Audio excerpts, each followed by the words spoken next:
वतु सहनौ भुनक्तु सह वीर्यं कर्वावहै तेजस्विना वधीतमस्तु मा विद्विषावहै।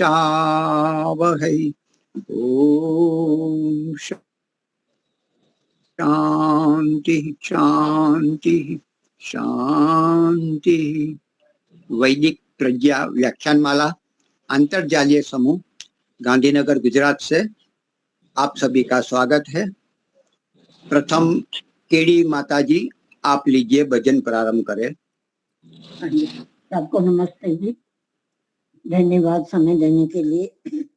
वेद रतन अनमोल रे प्राणी, वेद रतन अनमोल, वेद रतन अनमोल रे प्राणी, वेद रतन अनमोल।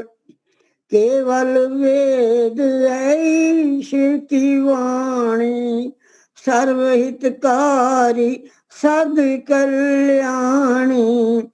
इसी को पढ़ते ऋषि व ज्ञानी, सत्य है इसके बोल प्राणी। वेद रतन अनमोल, वेद रतन अनमोल रे प्राणी, वेद रतन अनमोल। ईश्वर का नित्य ज्ञान वेद है, ईश्वर का निधि धाम वेद है। सर्व सुखों की खान वेद है, सत्य ज्ञान अनमोल रे प्राणी। वेद रतन अनमोल, वेद रतन अनमोल रे प्राणी, वेद रतन अनमोल। ब्रह्म के जाल में कभी न आ तू, केवल वेद में मन चित ला तू। मन चाहा फिर सुख ही पातू, जीवन को न प्राणी। वेद रतन अनमोल, सत्य विद्या भंडार वेद है, मोक्ष मंदिर का द्वार वेद है। सत्य ग्रंथों का सार वेद है, पढ़ ले आंखें खोल प्राणी। वेद रतन अनमोल, माया ने है तुझे भुलाया, वेदों को ना पढ़ाया। आर्य ग्रंथों को वेद बताया, ऊंचे बोल न बोल प्राणी।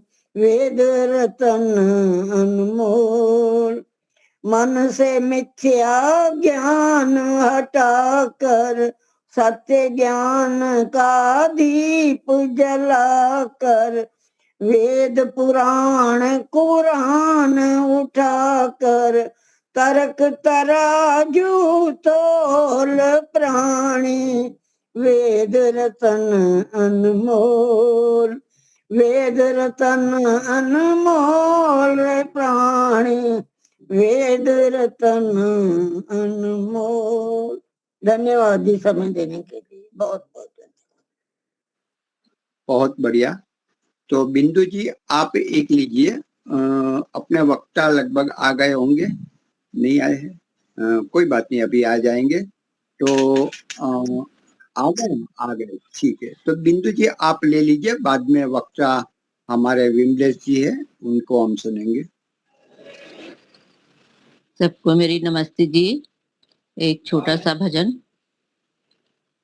हे परमेश्वर दया करो, सबके सारे कष्ट हरो।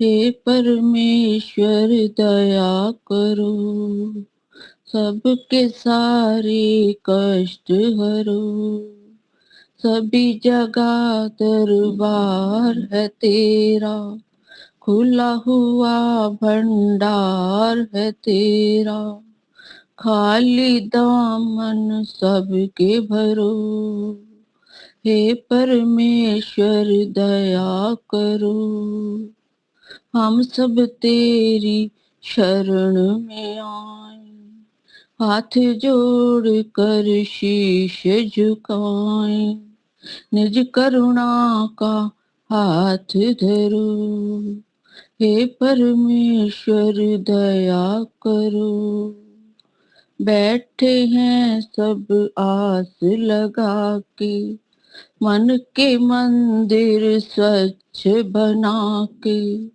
हर मन मंदिर में विचरो, हे परमेश्वर दया करो, जग के पालन हार तुम्ही हो, सबके प्राणा धार तुम्ही हो, तन मन जीवन में उतरो, हे परमेश्वर दया करो, जब विषयों की लू चलती है, तब अंदर की लू जलती है, प्यार के बादल बन के झरो, हे परमेश्वर दया करो, अब तो मन की चाह यही है, भरा हुआ उत्साह यही है, एक पल भी न पथिक विसरो, हे परमेश्वर दया करो, सबके सारे कष्ट हरो, हे परमेश्वर दया करो। धन्यवाद जी आपका बहुत बहुत। हे परमेश्वर दया करो, बहुत बढ़िया। परमात्मा वास्तव में बहुत दया करते ही है, लेकिन हम जो नहीं मिला उन पर ज्यादा हम वो झोंक देते हैं। वास्तव में मांगा है उनसे भी बहुत अधिक दिया है परमात्मा ने, फिर भी मांगना चाहिए आगे बढ़ने के लिए। बहुत बहुत सुंदर। तो आज हमारे वक्ता विमलेश जी बंसल है। दूसरा मैं ये कहना चाहता हूँ कि मैं आज थोड़ा व्यस्त हूँ, तो विमलेश जी अपने अपने वक्ता है, उनको मैं बिल्कुल ऑडियो बन रहा है, ऑडियो वीडियो, तो मैं उनको सुनकर मैं और शो ट्रांसक्रिप्शन आता है वो भी लिखा हुआ आता है, तो उस सहारे से भी मैं लेखन कार्य कर दूंगा। तो मैं आप जरा ऑडियो वीडियो अपना 5-7 व्यक्ति चालू रखना। तो मैं जरा निकलना पड़ेगा, मतलब इसमें ये कार्य जो प्रकाशन हम पुस्तिका कर रहे हैं, कीर्ति जी के जो फरीदाबाद के हैं, उनके सारे लेख 1.5 साल से वो लगातार आ रहे हैं हर शुक्रवार को। तो मैं उनको सम्मानित करने हेतु या तो कृतज्ञता ज्ञापन के हेतु पुस्तिका में छाप प्रकाशित कर रहा हूँ। उनके कार्य में थोड़ा व्यस्त हूँ मैं, तो मैं लेखन बाद में ऑडियो वीडियो सुनकर करूंगा। खूब खूब धन्यवाद। हाँ, अपने वक्ता को हम सब सुनेंगे। धन्यवाद। धन्यवाद। नमस्ते आदरणीय मुनि जी, बहुत अच्छा कार्य कर रहे हैं आप, और मेरे पास तो आपके लिए शब्द नहीं होते हैं। आपकी सोच कहाँ तक पहुंचती है। हम लोग तो आते हैं बोल के चले जाते हैं, लेकिन आप उस लेखनी को सहेज के रख लेते हो, और सिर्फ अपने पास नहीं रखते हो, उसके लिए आप पुस्तिका को बद्ध करके, लिपिबद्ध करके हम तक पहुंचाने का भी प्रयास कर रहे हैं। मैं तो आपके लिए नतमस्तक हो रही हूँ, सच में मेरे पास तो शब्द है नहीं। अब कितना बड़ा कार्य आप कर रहे हैं, धन्य प्रभु। ईश्वर आपको उत्तम स्वास्थ्य दे, लंबी आयु दे, और इसी प्रकार से आप आयोजन करते रहें, हम सबको दर्शन देते रहें, और हमें भी इसका सौभाग्य मंच का हमेशा देते रहें। आपका बहुत धन्यवाद करती हूँ, श्रुति जी की भी तरफ से, अपनी तरफ से भी धन्यवाद। आज का हमारा विषय है जीवन यात्रा। सर्वप्रथम परमपिता परमेश्वर की असीम अनुकंपा को महसूस करते हुए, अनुभव करते हुए उसको कोटिशः नमन करती हूँ, और साथ ही साथ जितने भी मेरे बंधु बांधव, जैसे कि अभी मुझे दिखाई दे रही है आदरणीय बिंदु माता जी, बड़ा ही सुंदर भजन गाया उन्होंने। आदरणीय केडी अरोड़ा माता जी, इन्होंने भी बहुत सुंदर गाया। आदरणीय पुष्पा माता जी और उर्मिला जी, एक मोबाइल खुला हुआ है। आदरणीय दीपिका बहन, मेरी प्यारी बहन सरला जी, और इतने सारे चेहरे इसमें एक साथ लगभग लगभग 8 चेहरे मुझे दिख रहे हैं जो मेरे अपने हैं, अपने प्रियजन हैं, परिजन हैं। सभी को तो नमन करती ही हूँ, साथ ही साथ जो इनडायरेक्ट में मुझे दिखाई नहीं दे रहे, अप्रत्यक्ष रूप से जो लोग हैं उनको भी नमन करती हूँ, चाहे देश से, विदेश से, प्रदेश से, जहां से भी जुड़े हुए हैं, सभी मेरे लिए वंदनीय है, सम्माननीय है, सभी को नमस्ते करती हूँ। और हमारा आज का विषय है जीवन यात्रा। उससे पहले परमेश्वर से प्रार्थना करूंगी, एक छोटी सी स्वरचित संस्कृत के ही श्लोक को हिंदी किया है मैंने। भगवन तुम्हारी भक्ति श्रद्धा से भर करूं मैं, भगवन तुम्हारी भक्ति श्रद्धा से भर करूं मैं, वेदोक्त आज्ञाकारी अंतः में तव वरूं मैं, वेदोक्त आज्ञाकारी अंतः में तव वरूं मैं, सत्संग साधु सेवा सुपथ चलूनी का, सब छोड़ कर बुराई आचरण लूनी का,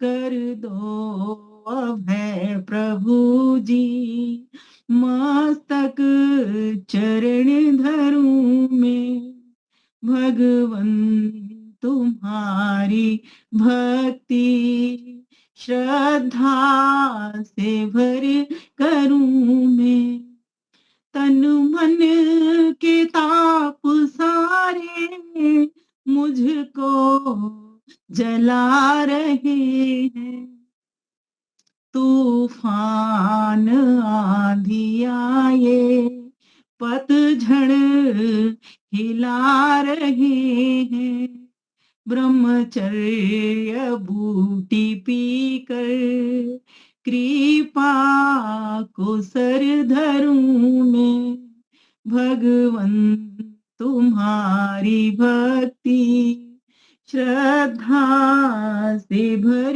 करूं मैं, भगवन तुम्हारी भक्ति विषयों में ना गवाए अनमोल मनुष्य का तन, तब ज्ञान से नहा कर महकाए सारा तन मन, खा विमल वेद गोता भव सिंधु से तरूं मैं, भगवन तुम्हारी भक्ति श्रद्धा से भर करूं मैं, वेदोक्त आज्ञाकारी अंतः में तव वरूं मैं, वेदोक्त आज्ञाकारी अंतः में तव वरूं मैं, अंतः में तव वरूं मैं। ओम शांति शांति शांति।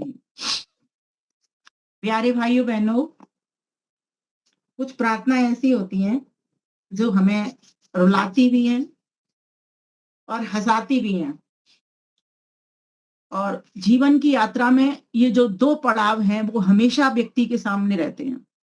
कभी सुख आएगा, कभी दुख आएगा, कभी धूप होगी, कभी छांव होगी, कभी सर्दी होगी तो कभी गर्मी होगी, कभी मान होगा तो कभी अपमान भी होगा, कभी कोई तुम्हारे ऊपर गंध भी फेंकेगा, तुम्हें अपमानित करेगा, तुम्हारे कपड़े भी गंदे करेगा, और कभी तुम्हें पुष्प भी भेंट करेगा, तुम्हें तुम्हारे ऊपर आशीषों की वर्षा भी करेगा। इस जीवन की यात्रा को सरल, सहज, सुगम बनाने के लिए हमें क्या करना होगा, कुछ ऐसा विषय आपके बीच में लेकर के मैं उपस्थित हुई हूं। मेरे पास भी समय नहीं था, घर की सफाई चल रही है, व्यस्त हूँ बहुत उसमें, और कार्यक्रम भी बाहर के ऑफलाइन काफ़ी रहते हैं। लेकिन फिर भी मुझे लगा कि थोड़ा-सा मेरे पास विराम है, अभी वो सामान निकाल रहे हैं, तो मैं आपके समक्ष उपस्थित हो जाती हूँ। आदरणीय मुनि जी ने जब मुझे कहा तो मैं मना भी नहीं कर पाई, लेकिन फिर मेरी इच्छा तो होती ही है बोलने की, कि मैं कुछ रखूँ अपनी बातें। तो हो सकता है मैं बहुत पूरा समय ना बैठ पाऊँ, लेकिन जितना समय है और जितनी मेरी परमेश्वर ने मुझे योग्यता दी है, मैं अपनी बात को अवश्य पूरा करने का प्रयास करूँगी।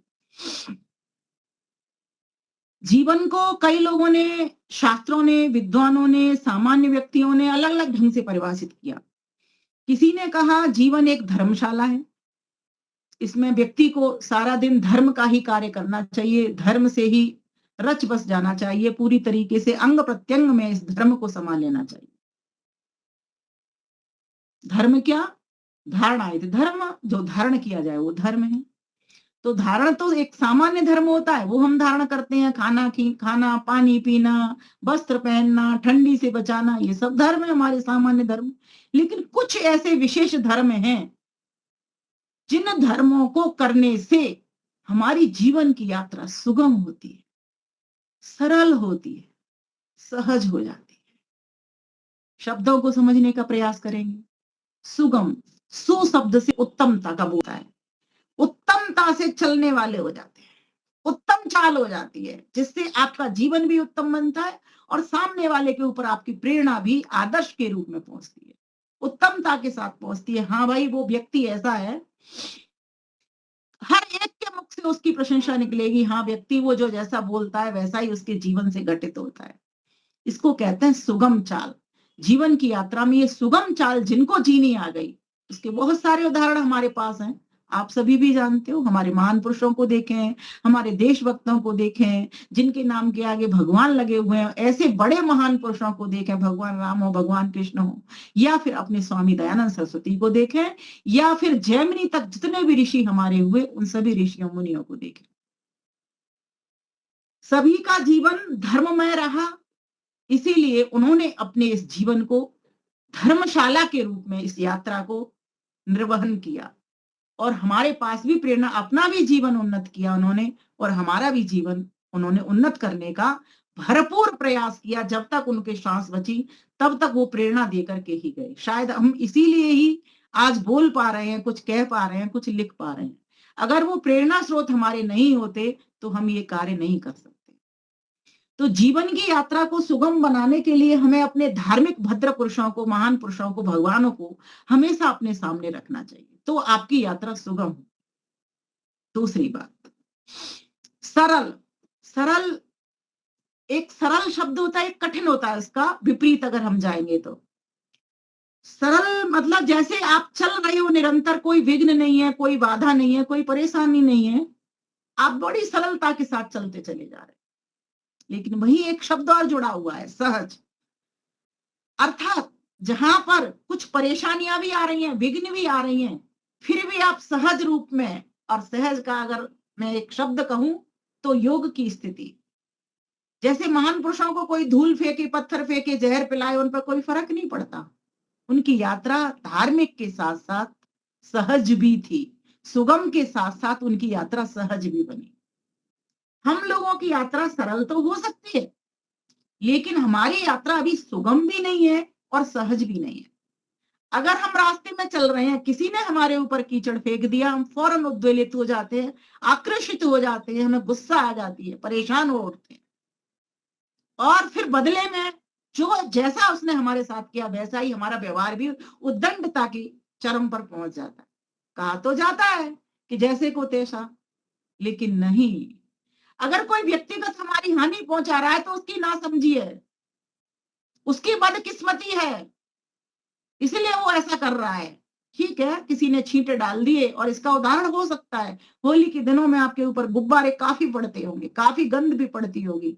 आप अगर सही मायने में जीवन को सरलता से पार कर रहे होते हो, जीवन की यात्रा को, तो आपको कुछ भी नहीं लगता, आराम से चले जाते, सोचते हो बालक है, इनकी बुद्धि इनके पास है, ये तो यही करेंगे, होली के दिन है। लेकिन जिस व्यक्ति के जीवन यात्रा करते करते ये बात प्रत्येक क्षण और प्रत्येक दिन आ जाए कि संसार में ये सब हो रहा है, ये होता ही रहेगा। ध्यान से समझने की बात है ये। लेकिन मुझे विचलित नहीं होना, मुझे डामाडोल की स्थिति में नहीं जाना। और ये स्थिति बहुत बिरले लोगों को प्राप्त होती है। विद्वान तक भी नाराज हो जाते हैं अगर उनका कोई सम्मान ना करे। अगर मंच पर उनको कोई बैठने के लिए ना कहे तो वो छोड़ करके, अपने तो मेरी कोई वैल्यू ही नहीं समझी, और वो छोड़ करके मैदान चले जाते हैं। फिर 4-5 लोग जाते हैं आयोजक उनको पकड़ करके लाते हैं और बिठा मंच के ऊपर बिठाते हैं।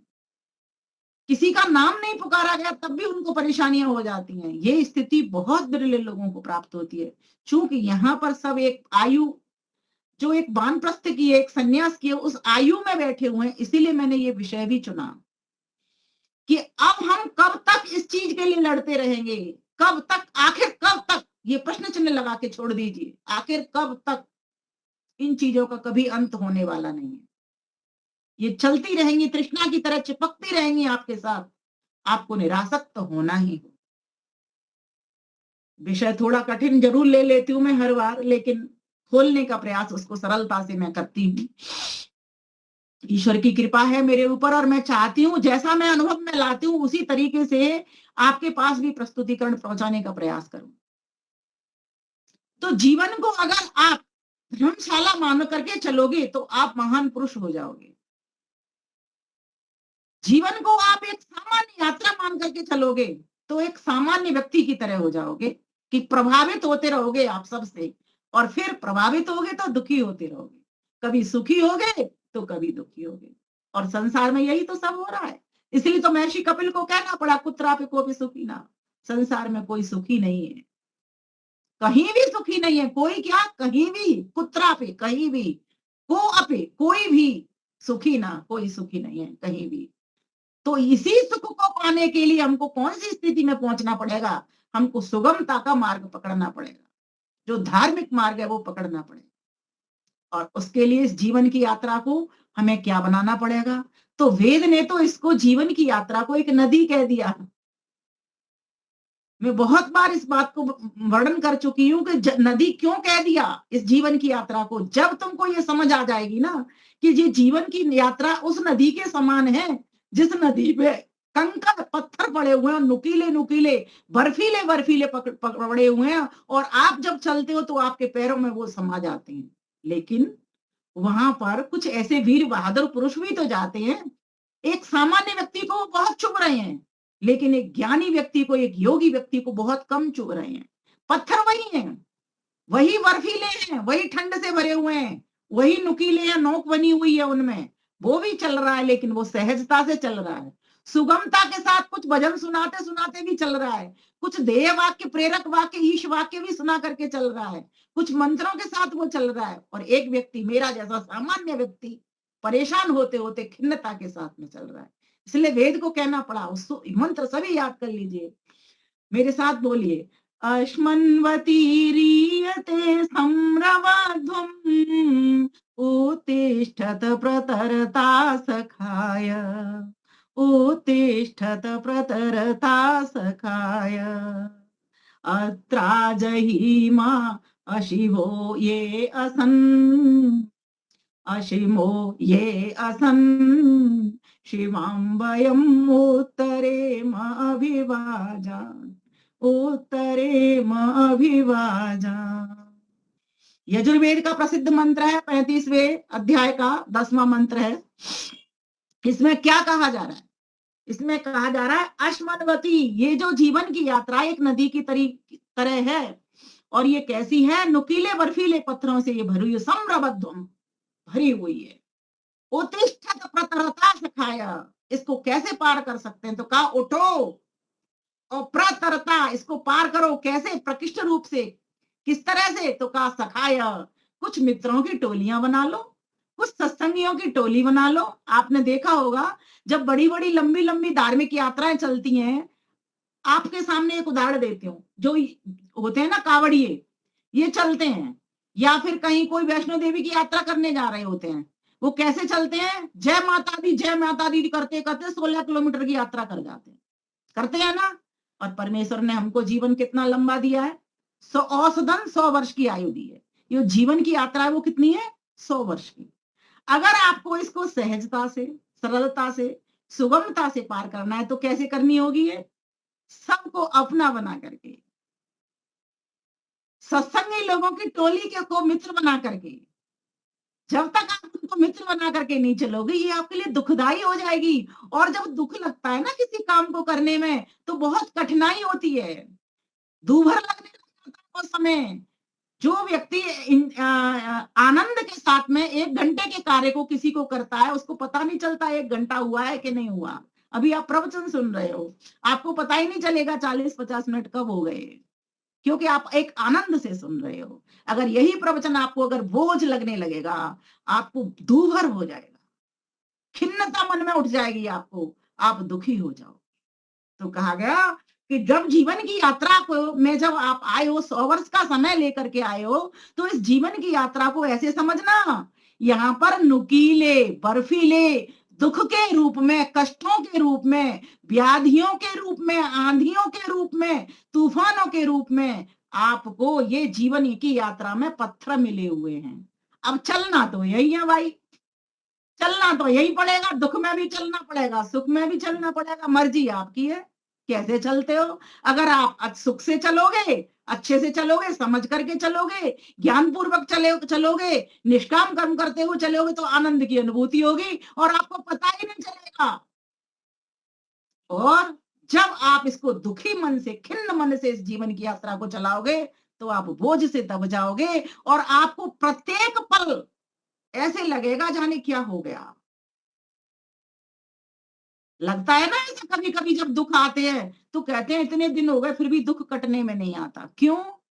क्योंकि उसने अपना डाइवर्ट नहीं किया मन को, उसने उन चीजों की ओर नहीं लगाया जिन चीजों को वो कर सकता था, जिनसे दूसरों की प्रेरणा बन सकता था, जिनसे अपना आदर्श जोड़ सकता था, वो कार्य वो नहीं कर पाया। तो वेद मंत्र कहता है अश्मनवती रियते समरवध्वम, ये जो नदी है, ये पथरीली नदी, बर्फीली नदी, आपकी बर्फीले नुकीले पत्थरों से, सुख दुख से भरी हुई है। इसको पार करने की कला एक है, क्या? मित्रों की टोली में चलो। और मित्रों की टोली में कैसे चलो? एक दूसरे का हाथ पकड़ के चलो, टांग खींच करके नहीं चलो। जहां तुमने टांग खींचनी शुरू कर दी, वहां उसकी भी देह दुखदाई हो जाएगी और तुम्हें तो ईश्वर कैसा दंड देगा तुम ही जानते हो। इसलिए कहा टांग मत खींचो, अगर कर उठा सकते हो तो उसका हाथ पकड़ो और उसका हाथ उठाओ। कितना बड़ा संदेश वेद ने दे दिया हमको। माता जी वदन सुना रही थी वेद का, मैंने कहा वेद का ही मंत्र बोल देती हूँ, इसी की व्याख्या कर देती हूँ। कहा फिर और कैसे चल सकते हो, यात्रा कैसे पार हो सकती है आपकी? तो कहा अत्रा जहीमो अशिवा आसन। कहा कि ये जो अशिव है, अर्थात जो अकल्याणकारी चीजें हैं, जो तुम्हें मन में खिन्नता पहुंचाती हैं, दुखी करती हैं, तुम्हें उद्वेलित करती हैं, आक्रोशित करती हैं, इनको तुम छोड़ दो। अगर इनकी पोटली बना करके तुमने इस चित्त के ऊपर रख ली, वजन को भारी कर लिया, आप देखते हो ना कोई व्यक्ति अगर वजन ज्यादा रख करके सिर के ऊपर चलेगा तो वो कंकड़ पत्थर ज्यादा चुभेंगे ना। और अगर सिर पे अगर पोटली नहीं है तो कंकड़ पत्थर चुभेंगे क्या? नहीं चुभेंगे, हल्के हो गए ना अब आप। अच्छा और बताती हूँ, अगर हमारा वजन ज्यादा है फिर हम चल रहे हैं तो चुभेंगे, और हल्का व्यक्ति जो होता है उसको नहीं चुभते। हर प्रकार का पड़ेगा, शरीर का भी करना पड़ेगा और मन का भी वजन करना पड़ेगा। लोग कहते हैं शरीर का वजन करना हमारे हाथ में नहीं है, ऐसी बात नहीं है। हम पुरुषार्थ उतना नहीं कर पाते, इसलिए नहीं हो पाता। इसी प्रकार से मन की बात है, मन का भी वजन बहुत बढ़ गया है। और तीसरी बात और मैं तो कहती हूँ, धन का भी वजन बढ़ गया भाई। वो उसने भी हमें जीवन यात्रा को सुगम नहीं करने दिया। कल को दीपालिका जी चोर ना आ जाए, धन को चुरा न ले जाएं, ये भय भी भय लगा पड़ा हुआ है। क्यों? पहले तो समय लगा दिया धन को कमाने में और अब उस धन को सुरक्षित करने में। हर वक्त व्यक्ति भयभीत है। और जीवन की यात्रा सुगम कैसे होगी, सरल कैसे होगी, सहज कैसे होगी? जब आपको कोई भय नहीं रहेगा, निर्भय होकर के आप रहोगे। और भय कब नहीं होगा, निर्भय आप कब होगे? जब आपने वजन को हल्का कर लिया, पोटली हल्की हो गई आपकी, तो आपको कोई भय नहीं होगा, फिर कंकड़ पत्थर आपको नहीं चुभेंगे। कंकड़ पत्थर चुभते ही इसीलिए है कि हम भयभीत हैं, किसी से वियोग ना हो जाए, कोई वस्तु छूट ना जाए, कहीं मैं लुट ना जाऊं, कहीं मैं पिट ना जाऊं, कहीं मैं ठुक ना जाऊं, कहीं कोई मेरी वस्तु को ले ना जाए। क्या पता वो आज मेरे से ले गया, कल को वो देगा कि नहीं देगा, ना ना ना, मैं तो नहीं दूंगा। ये जो भावना है ना, ये वो जो भजन की पोटली है, इसने हमको कंकड़ पत्थरों को चुबाने के लिए छोड़ रखा है। इसलिए भजन को खूब हल्का कर लो। कहा अत्रा जहीमो अशिवा ये असन, अशिवों को छोड़ दो तो किसको भर लो फिर। तो फिर कहा शिवाम वयम उत्तरेम, जो कल्याणकारी चीजें हैं, कल्याणकारी सामान है, कल्याणकारी वस्तुएं हैं, उनको भर लो। अब कल्याणकारी वस्तुएं क्या है, तो महर्षि दयानंद सरस्वती सत्यात प्रकाश के नवे समुल्लास में बहुत बढ़िया लिखते हैं। उन्होंने कहा षड संपत्ति वो तुम्हारे लिए कल्याणकारी सामग्री है, अगर वो तुमने ले ली जीवन में तो आप बहुत आसानी से नदी को पार कर जाओगे। तो उन्होंने कहा श्रम, सबसे पहले शांति जीवन में आनी चाहिए। अगर किसी व्यक्ति को शांति की इच्छा है तो इच्छाओं को शांत करना सीखे, पहला पॉइंट।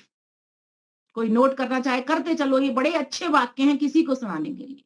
सबसे पहले व्यक्ति को शांति जीवन में आनी चाहिए, मन में आनी चाहिए। जो कुछ है प्रभु ने दिया उसे संतुष्ट होना आना चाहिए। एक मुनि और राजा का किस्सा आता है।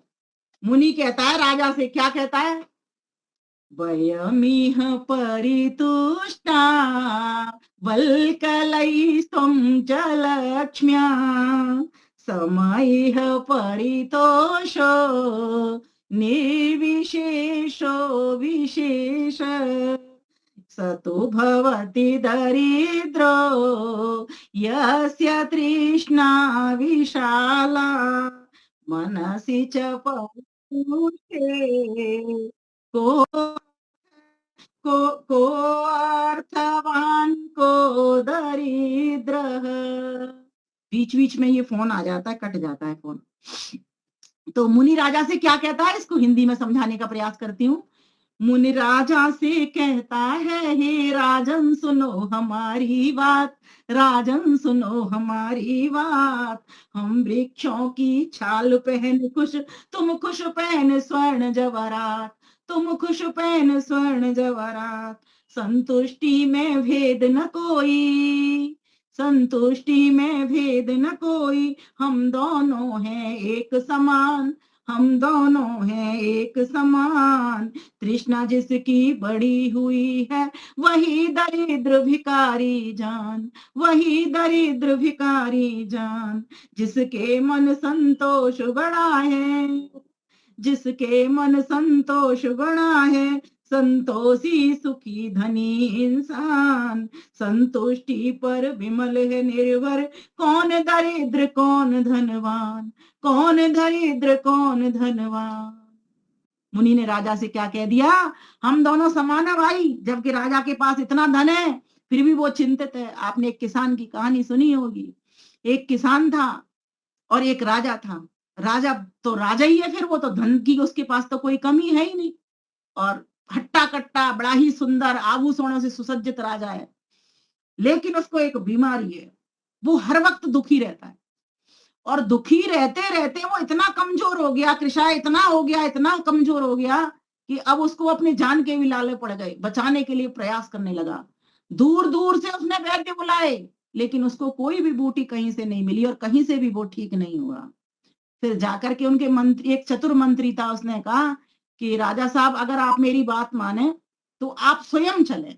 बोले मेरी तो स्थिति ऐसी हो गई है, मैं कैसे चल सकता हूँ। बोले हम लेकर के चलेंगे, मेरे साथ चलें, और हम जगह जगह पे पूछेंगे, क्योंकि उन्होंने एक शर्त रख दी थी। बोले राजा साहब अगर एक शर्ट मंगा करके आप पहन लोगे ना, कैसी, जो बिल्कुल गरीब इंसान होगा उसकी पहन लोगे तो आप बिल्कुल सही हो जाओगे, स्वस्थ हो जाओगे और सुखी हो जाओगे। तो बोले ठीक है, पर गरीब आदमी के पास शर्ट होगी कि नहीं होगी, और कैसे मानेंगे कि वह सुखी है, ये कैसे पता लगेगा। बोले उसकी चिंता तुम छोड़ दो, मैं, मेरे साथ चलो, बस इतना तुम कर लो कि हमारे साथ चलने की हाँ कर दो, तो हम ले जाएंगे और हम ढूंढेंगे, घर घर जाएंगे, पता लगाएंगे कि कौन गरीब है। भाई मंत्री सारे मंत्री, पूरा दल उनका राजा का मंत्रिमंडल पूरा की पूरा उनके साथ चल दिया और चलते चलते चले जा रहे हैं, एक एक घर में पूछताछ करते चले जा रहे हैं। कई दिन हो गए, राजा बेचारा परेशान हो रहा है, ये हो क्या रहा है, पर कोई भी उसको सुखी व्यक्ति नजर नहीं आया कहीं भी। फिर क्या देखते हैं, वो चलते चलते एक किसान के खेत में पहुंच गए। उससे पूछा, भाई तू सुखी है क्या? बोले मैं तो एकदम सुखी हूं। तो बोले एक दिन के लिए एक शर्ट अपनी दे देगा? बोले बिल्कुल। बोले तेरे तन के ऊपर तो शर्ट है नहीं, छोटी सी धोती लगा रखी है तूने, तो शर्ट कहां से देगा? तो वो कह रहा है ना मेरे पास, आने जाने के लिए मैंने एक शर्ट रख रखी है। तो बोले तू उसे दे देगा? बोले हाँ मैं दे दूंगा, क्यों नहीं दे दूंगा। तो बोले फिर आएगा जाएगा कैसे किसी के यहाँ शादी विवाह में? बोले उसकी चिंता नहीं है, फिर बनवा लूंगा एक शर्ट, तो मैं एक शर्ट की कोई बात नहीं है, या कोई मुझे दे देगा मैं ले लूंगा। बोले तू सुखी है? बोले हाँ मैं सुखी हूँ, तुम बार बार मुझसे क्यों पूछते हो तू सुखी है तू सुखी है? मैं तो बिल्कुल सुखी हूँ। तो उस मंत्री ने कहा कि चल भाई तू दे दे इस शर्ट को। राजा देख रहा है इस सीन को, बोले जिस व्यक्ति के पास शर्ट नहीं है और वो कह रहा है सुखी है, राजा तो एकदम नतमस्तक हो गया और कहा कि इसको भाई ले चलो मेरे वहां पर महल में, राजमहल में। उस बंदे को, किसान को लेकर के आ गए और किसान ने अपनी शर्ट लेकर के जो आया था घर से, राजा को पहना दी। राजा तो एकदम शर्ट पहनने से ही पहले खुश हो चुका था, उसको वो सुख मिल गया जो सुख उसके पास पहले नहीं था। ये धन, ये दौलत, ये जागीर हमारी यात्रा को सुगम नहीं करती, ये कठिन करती है। चाहे कोई अमीर हो, चाहे कोई कैसा भी हो, सुख तो जिसके पास सुख आ गई ना, जिसके पास सुखी रहने की दौलत आ गई, वो चाहे भले किसान हो, गरीब हो, कोई भी हो। इसीलिए कहा गया संतुष्टि में कोई भेद नहीं है। राजा तू भी संतुष्ट हो सकता है, मैं भी संतुष्ट हो सकता हूँ। मुनि कह रहा है मैं तो जंगल में रह के बलकल वस्त्र पहनता हूँ, फिर भी मैं सुखी हूँ। और तेरे पास अमीरों का राज्य, तेरे पास तू स्वर्ण और हीरे जवाहरात से लदा हुआ है, लेकिन फिर भी तू वो नहीं। तो जीवन की यात्रा को सुगम करने के लिए व्यक्ति सोचता है मैं भौतिक सुविधाएं जुटा लूंगा, मैं इतना सामान बदलूंगा, मेरे पास बड़ी बड़ी गाड़ियां होंगी, मेरे पास बड़े बड़े कोठी बंगले होंगे तो मैं सुखी हो जाऊंगा। बोले सुखी नहीं हो सकते। सुखी तो वही व्यक्ति होता है जिसको ये समझ आ गई है कि ये जीवन की यात्रा सुगमता से पार मात्र इसलिए नहीं होगी कि मेरे पास धन है, मेरे पास संतान अधिक है, मेरे पास बाहुबल बहुत है, मेरे पास बहुत सारा, मतलब हर चीज का घमंड करके बैठा हुआ है। बोले सुखी तो तब होगा व्यक्ति जब उसको ये संतुष्टि आ जाए जो ईश्वर ने दिया है। राजी है हम उसी में जिसमें तेरी रजा है, सारे जहां के मालिक तेरा ही आसरा है। राजी है हम उसी में जिसमें तेरी रजा है। प्रभु जी की राजी में अगर किसी को रजना आ जाए, रजने का मतलब ये नहीं है सिर्फ संतुष्टि नहीं है, रजने का अर्थ है प्रसन्न चित्त हो जाना। कहते हैं ना, अरे हमें तो बहुत रज गए, बहुत खिलाया पिलाया उन्होंने, खूब सुख दिया, रज गए। रज गए मतलब प्रसन्न चित्त हो गए, बिल्कुल तृप्ति हो गई पूरी तरीके से। ये है सुख। और ये सुख कब पूर्णता से मिलता है? जब आप ईश्वर की समीपता करते हो।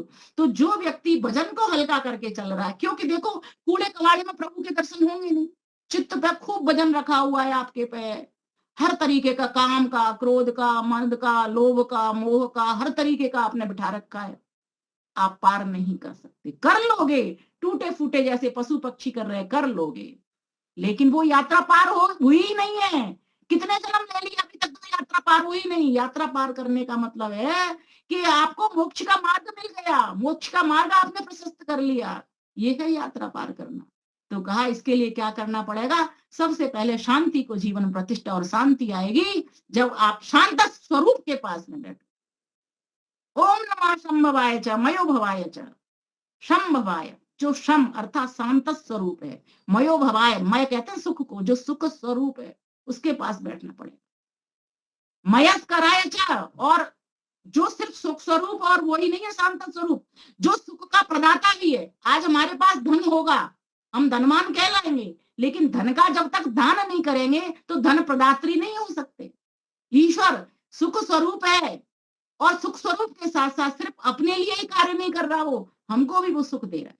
शांत स्वरूप है, सिर्फ अपने लिए नहीं है, वो शांति का प्रदाता भी है।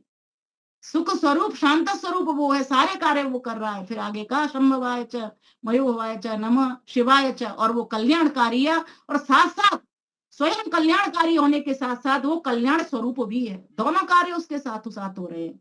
तो जैसा हमारा स्वभाव धर्म का, कल्याण का, अध्यात्म का, श्रेयता का, अगर श्रेष्ठता का, दिव्यता का, पावनता का बन जाता है, हम उसी प्रकार की चीजें भी आगे को बढ़ाते हैं। इसीलिए कहा गया अगर जीवन की यात्रा को आपको सुगम करना है तो सबसे पहला पॉइंट ऋषि दयानंद कहते हैं श्रम को अपना लीजिए। और यही वेद कह रहा है, अशिवाम असन, अशिव को छोड़ दीजिए, और किसको? शिवाम वयम उत्तरेम अभिभाजन, उसको उठा लीजिए, शिव शिव को अर्थात शिवत्व को भर लीजिए।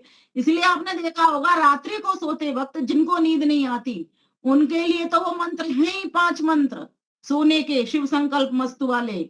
लेकिन प्रत्येक व्यक्ति के लिए जिससे नींद उनको अच्छी प्रकार से आए। जीवन की यात्रा सुगम सिर्फ जगने से नहीं, सोना भी हमारा सुगम होना चाहिए। जहां जागना सुगम हो वहां सोना भी हमारा सुगम, तभी तो हम आगे ऊर्जा के साथ, एक चैतन्य ऊर्जा के साथ में काम कर पाएंगे। तो उसके लिए क्या करना पड़ेगा? अशिव को छोड़ना। तो कहा पहले तो श्रम को छोड़ना, जो श्रम है ना, शांति है, उसको जीवन से भरना पड़ेगा, अर्थात अपने जीवन को श्रम से भरना पड़ेगा, शांति से भरना। फिर कहा दम, दम कहते हैं मन को वश में करने को। जब तक मन आपका वश में नहीं है, कंट्रोल में नहीं है, तब तक ना तो जिह्वा वश में होगी, ना आपकी जितनी भी कर्मेंद्रियां भी वश में हो सकती। मन में आता है ना तो कि मैं रसगुल्ले खाऊंगा, इसीलिए दुकान पे चल पड़ते हैं, हलवाई की दुकान पे, इसीलिए हाथ उठा करके मुख में डाल देते हैं। फिर रसना क्यों मानेगी? रसना क्यों मानेगी? जब मन में ही बात उठ गई तो मन में ही बात बंद कर दो। जितना भी भोग का कार्य बहुत कर लिया, 50 के हो गए, 60 के हो गए, 70 के हो गए, अब छोड़ो रूप को, रस को, गंध को, बच्चों को करने दो, बहुत हो गया। अब तो हमें ईश्वर की में ही लगन लगानी है। अरूपम अरसम अगंधम अशब्दम, बस उसमें ही रहना है तो हमें। और हमारा रूप रस सौंदर्य कब तक है? ये पहले जैसा तो अब नहीं है, और अब जैसा आगे रहने वाला नहीं है। फिर काय की चिंता? क्यों नहीं निर्भयता से हम जी सकते? क्यों डर लगा हुआ है? अरे शरीर को देख लो, जब पहले ऐसा नहीं रहा, सारा संसार परिवर्तनशील है। अप्रतिसंक्रमा, ये जो शब्द है ये किसने दिया? महर्षि पतंजलि ने योग दर्शन में दिया, अर्थात अपरिणामी है। बहुत माता है दर्शन शास्त्र पढ़ रही है यहाँ पर बैठी हुई, कमलेश माता जी भी शायद इसमें जुड़ी होंगी, तो सभी पढ़ रहे हैं, पुष्पा माता जी, ये सब लोग पढ़ रहे हैं। आदरणीय महेंद्र मुनि जी तो चले गए हैं, अभी दीपालिका बहन हमारी पढ़ रही हैं। सभी लोग जितने भी जुड़े हुए हैं आप सभी, क्योंकि आजकल ऑनलाइन क्लासेस सबको मिल रही है तो सब इस चीज का ज्ञान कर रहे हैं। लेकिन ये ज्ञान कब तक? ये ज्ञान जब तक कि अभी कर्म में, जब तक आप ईश्वर से जुड़े नहीं, तब तक ये ज्ञान की परिपक्वता जब हो जाएगी तभी वैराग्य पैदा होगा। विवेक के बाद में वैराग्य पैदा होता है, और वैराग्य होगा तभी हम मंजिल की ओर सही प्रकार से बढ़ पाएंगे, तब तक नहीं बढ़ेंगे। संसार में हम सोचते हैं सुख ही सुख है, जब अपने पर बात आती है तब हमको लगता है दुख। लेकिन योगी व्यक्ति, ज्ञानी व्यक्ति किस तरह से सुगम यात्रा करते हैं? वो संसार को दुखदाई पहले से मान के चलते हैं। आप पहले से पक्का कर लोगे ना। मैं जब अपनी आंख का ऑपरेशन कराने गई थी दीपालिका बहन, तो मेरे साथ में और भी बहुत सारे पेशेंट थे। अब वो सारे डर रहे थे, मैं बड़ी बहादुर होकर के आगे आगे जा रही थी, क्योंकि उससे पहले मैंने और भी बहुत सारे करवा रखे थे और मुझे पता भी था कि ये ऐसे ऐसे होता है। और डॉक्टर तो अच्छा ही काम करते हैं, ठीक होके आ जाते हैं, और इसमें इतने दिन लगते हैं, इतने दिन में ठीक हो जाता है। माइंड सेट कर लिया था मैंने अपना, तो मुझे कोई डर नहीं लग रहा था, कोई भय नहीं था, ये सब होगा ही होगा। तो इस प्रकार से अगर व्यक्ति कोई माइंड सेट पहले से कर लेता है संसार को देख करके कि संसार में ये सब होता ही होता है, मेरे साथ कोई अनोखा काम नहीं हुआ, ये जो दुख सुख है एक के बाद एक ये निरंतर आते ही रहेंगे, पहले से ही इसको माइंड सेट जो व्यक्ति करके चलता है वो स्थित होकर रहता है, सहज होकर के चलता है, फिर उसको ये सताते नहीं है। लेकिन मेरा जैसा सामान्य व्यक्ति तो बहुत जल्दी परेशान हो जाता है, विचलित हो जाता है। अब मेरे जैसे व्यक्तियों के लिए ये शिक्षा है कि हमें विचलित नहीं होना, हमें डामाडोल नहीं होना। और डामाडोल कब नहीं होंगे? जो अविचल है उसके साथ रहना सीख लेंगे, श्रम के साथ जीना सीख लेंगे, शांत स्वरूप के साथ रहना सीख लेंगे। फिर कहा दम, इंद्रियों को अर्थात मन को वश में करना सीख लेंगे। फिर कहा उपरति, बुरे व्यक्तियों से, दुर्जनों से उपराम करना सीख लेंगे। जो बुरे व्यक्ति हैं ना, अर्थात उनके साथ ऐसा नहीं है उनको पत्थर फेंकने हैं, मारना है या कूटना है, बुरे व्यक्ति से मतलब मेरा आतंकवादी से नहीं है, यहाँ पर बुरे व्यक्ति जो व्यवहार से बुरे होते हैं, उपेक्षा के भाव से। महर्षि पतंजलि कहता है उपेक्षाणाम, बिल्कुल उपेक्षित भाव से रहिए, उनका कोई नुकसान नहीं पहुंचाना, वो कर रहे हैं उनको करने दो, हो सकता है समझा सकते समझाइए, लेकिन करना किसका संग? तो का सज्जन पुरुषों का, विद्वान लोगों का संग करके रखना। और यहाँ पर बड़ा सौभाग्य सभी को मिला हुआ है, सभी एक दूसरे विद्वानों से लिंक जुड़े हुए कर रहे हैं, लेकिन अपना तो कल्याण कर रहे हैं, अपने साथ साथ हम कितनों का कल्याण कर पा रहे हैं, इसकी भी चिंता हमारे भीतर आनी चाहिए, तब मनुष्यता है। अभी तो अपना भोग तो चाहे ज्ञान का हो चाहे किसी भी और कार्य का हो, अपने लिए ही कर रहे हैं, तब तो हम पशुता में ही हैं। एक बात ध्यान की है, ये बहुत लोग कहते हैं हम ज्ञान ले रहे हैं, पढ़ रहे हैं, हम सीख रहे हैं, लिख रहे हैं, करते चलो। ऋषि दयानंद लिखते हैं कि स्वाध्याय और प्रवचन साथ साथ चलेगा, अपना भी स्वाध्याय करिए, लेकिन साथ साथ में उस बात को दूसरों को भी बताइए, जिससे उसको भी लाभ मिला। माध्यम कोई हो सकता है, लिखने का हो सकता है, बोलने का हो सकता है, किसी भी ढंग से हो सकता है, माध्यम कोई भी आपके लिए हो सकता है, जो आपके भीतर योग्यता है वो आप करते रहिए। तो कहा कि अगर नदी को पार करना है तो कैसे होगी। और तीसरी बात है, अधिक व्यर्थ सामान के साथ साथ रोते हुए बेमन से कभी मत चलो। परेशानी आई है, कट जाएंगी, हल्की हो जाएंगी, मेरे साथ कोई नया काम नहीं हुआ, आज है कल नहीं रहेंगी, मिट जाएंगी, 1 महीने में ठीक हो जाता है ऑपरेशन का व्यक्ति, मैं ठीक हो जाऊंगा, ऐसी भावना बनाएं। चौथी बात, निद्रा, आलस्य और प्रमाद ये जीवन को सुगम होने नहीं देते। व्यक्ति ऊंघता ही रहता है, सोता ही रहता है, लेटा ही रहता है, कहते हैं जो लेटा रहता है उसका भाग्य भी लेट जाता है। हमारी पुष्प माता जी उदाहरण कहती है, मैं दिन भर सोती नहीं हूँ, तो मैं क्या करते हो माता जी? तो कहती है मैं चलती रहती हूँ, फिरती रहती हूँ, कुछ ना कुछ काम करती रहती हूँ। आयु कितनी है? मुझे लग रहा है यहाँ पे हम सबसे ज्यादा उनकी आयु होगी। क्यों चल रही है वो? इसलिए ही चल रही है कि वो चलती हैं, हम चलते नहीं है, लेटे रहते तो हमारे भाग्य भी लेटे रहते हैं। समझ रहे हो ना? तो हमें ये जहां जहां से इसको समेटो, कहने में संकोच मत करो, खूब खुलकर के प्रशंसा करो। जीवन को आपको महकना है ना, महकना सीखो। जैसे गुलाब का फूल है, कैसा प्रसन्न चित्त दिख रहा है उसका, कैसा मुखड़ा दिखता है, हंसता ही रहता है वो, सुगंध ही सुगंध, सिर्फ हंस नहीं रहा, सुगंध भी बिखेर रहा है। और जिसके भी हाथ में वो पुष्प गिरता है, वो क्या कहते हैं, पत्ता लग जाता है, उसी के हाथ में खुशबू दे देता है। सोचो, ऐसा हमारा आदर्श तब तक नहीं होगा ना, तब तक तो पशुता में है। व्यक्तिगत कितनी भी उन्नति कर लेना, जब तक सामाजिक उन्नति नहीं की। इसलिए ऋषि दयानंद को व्यक्तिगत मानसिक के साथ साथ सामाजिक उन्नति की भी बात लिखनी पड़ेगी। क्यों लिखते हो? उनका जीवन तो उन्नत था, समाधिस्थ थे, 18 घंटे की समाधि जो व्यक्ति लगा रहा है, ईश्वर में थे, लेकिन फिर भी अपनी समाधि को औरों के लिए तोड़ देते थे। ये है जीवन की यात्रा को सुगम करना। शायद वो सहज कर गए, सुगम कर गए, सरल कर गए, हमें एक पथ प्रशस्त कर गए, तभी हम कहीं ना कहीं उनकी एक अल्प आहुति के रूप में उनसे सीख करके हम लगाने का प्रयास मात्र कर रहे हैं। तो फिर आगे क्या कहा? फिर कहा निर्वय हुए बिना सहयोग सहायता के भी हम नदी को पार नहीं कर सकते। इसके लिए मैं 5 शब्द हर बार कहा करती हूँ। मेरी इच्छा होती है सभी रटे और बोले अपनी अपनी जगह पर। हम उपयोगी बने। उपयोगी कैसे बनते हैं जी? कागज भी उपयोगी कब बनता है? जब उसके ऊपर अच्छा लिखा जाता है। अच्छा लिखा जाता है, ध्यान की बात है, लिखा जाता है, लिखने से कागज उपयोगी नहीं होता, उसके ऊपर मंत्र लिखे जाते हैं। इसलिए आपने देखा होगा बहुत से लोग कहते हैं राम राम को बार बार लिखो। क्यों कहते हैं? कागज को वैल्यूएबल बनाते हैं। कागज की वैल्यू से फिर व्यक्ति उस पर वैल्यूएबल बनता है। कागज के ऊपर अगर गायत्री मंत्र लिख दिया, फिर गायत्री मंत्र, कागज तो वैल्यूएबल हो गया और उस मंत्र को पढ़ करके पढ़ने वाला भी उपयोगी हो गया। ये उपयोगिता है। क्या हमारा जीवन अपना आत्मनिरीक्षण करिए, स्वाध्याय है। मात्र पुस्तकें पढ़ लेना स्वाध्याय नहीं है। स्वाध्याय में बहुत सारी बातें आती हैं। वेदों के पठन पाठन के साथ साथ अपने आप को बताना, समझाना, सिखाना, चिंतन करना, मनन करना, आत्मनिरीक्षण करना, आत्म परीक्षण करना, सारी बातें स्वाध्याय के अंतर्गत आती हैं। गायत्री का जप करना, ये सब स्वाध्याय है।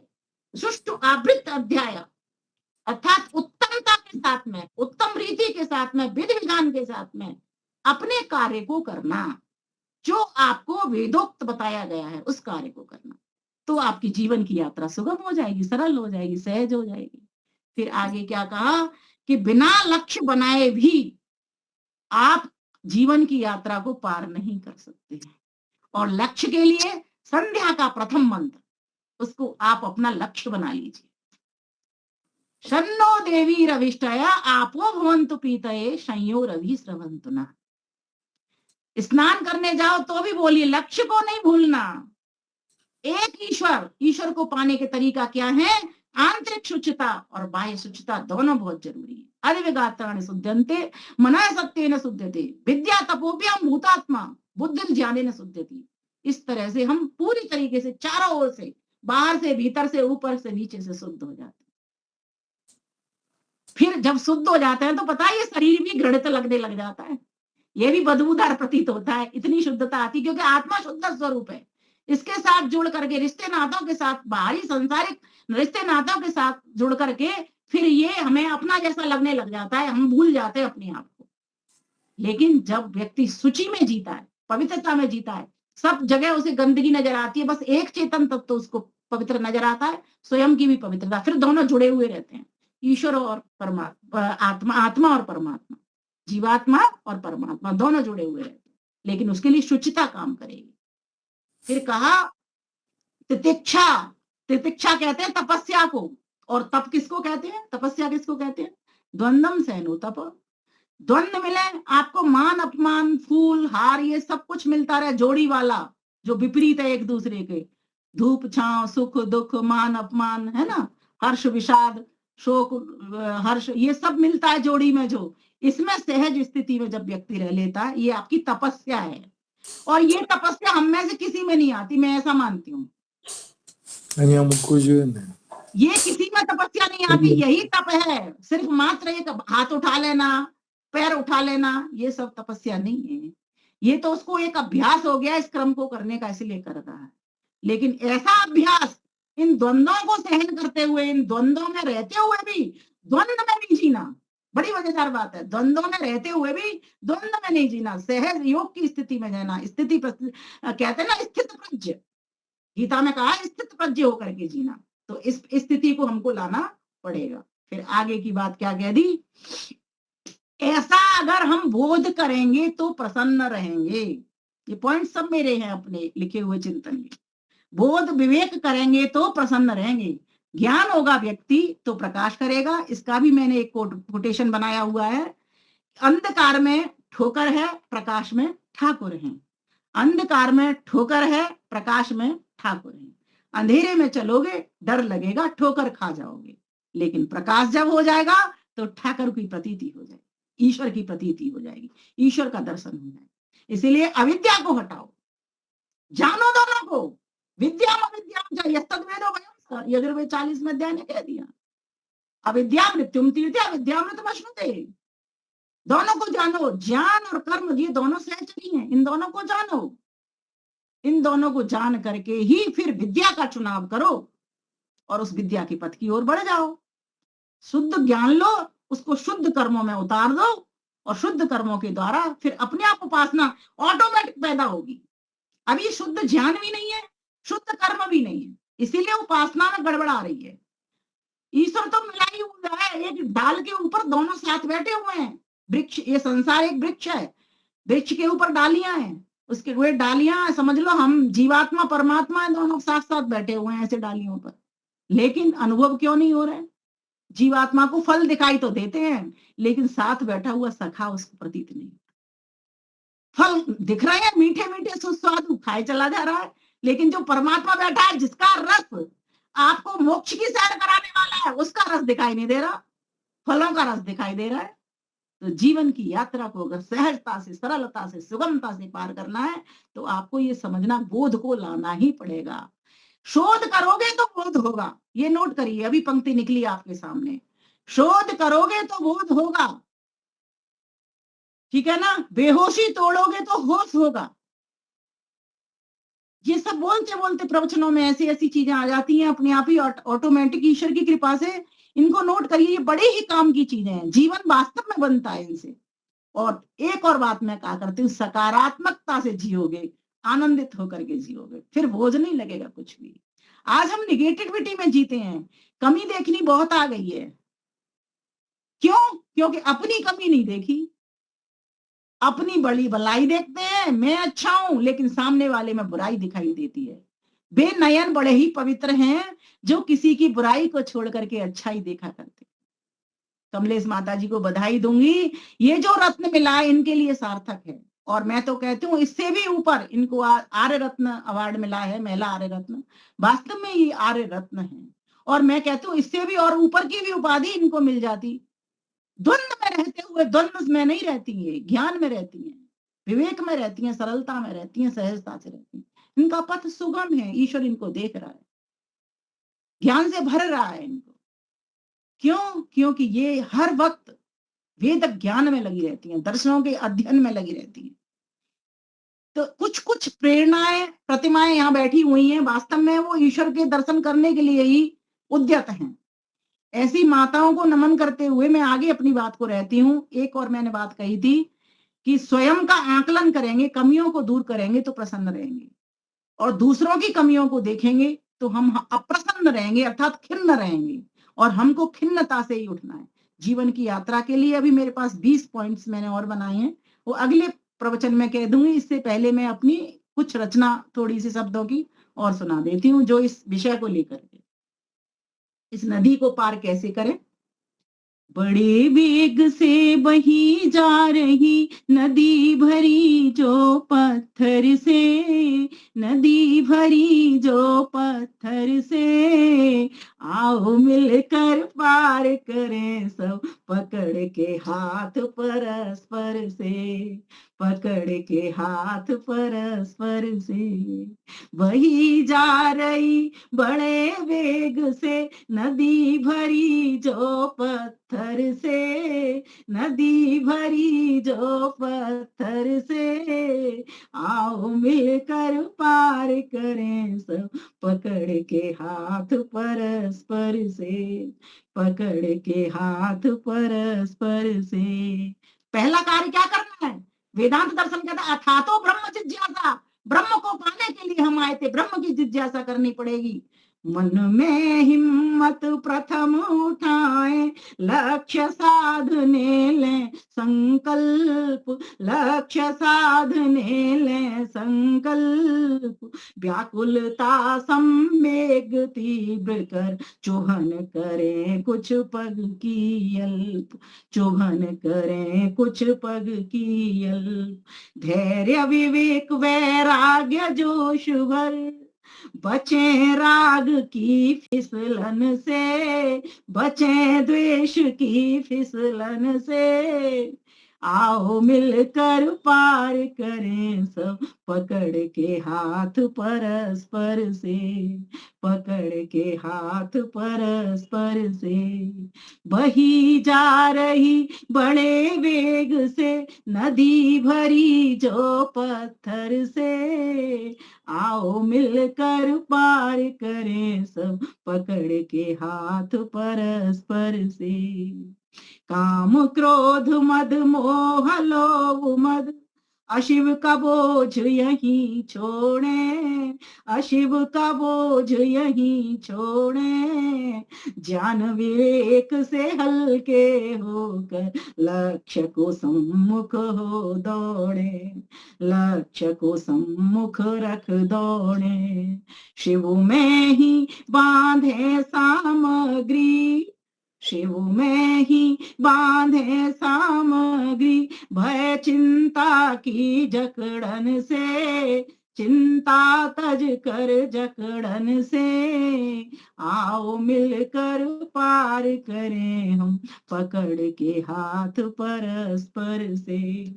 उठो खड़े, उठो खड़े हो जाओ तत्पर, समय आ गया तरने का, समय आ गया तरने का। एक के वश का नहीं काम ये, बन के सहायक बढ़ने का, बन के सहायक बढ़ने का। बोलो जय उस परम पिता की। आपने देखा होगा जो चीरी लगाते हैं ना दीवार पे, ऊपर चढ़ाते हैं जो चीरी कारीगर, वो क्या करते हैं जोर से उच्चारण करते हैं, ओ मैं से जोर से करते हैं, आराम से चढ़ा जाते हैं। तो कहा अगर इस नदी को पार करना है, बोलो जय उस परम पिता की, सुगम सरल हो उच्च स्वर से, सुगम सरल हो उच्च स्वर से। आओ मिलकर पार करें सब, पकड़ के हाथ परस्पर से, पकड़ के हाथ परस्पर से। जिसने भी पथरीली नदी को सहयोगी हो पार किया, उपयोगी हो प्यार किया, उद्योगी हो पार किया।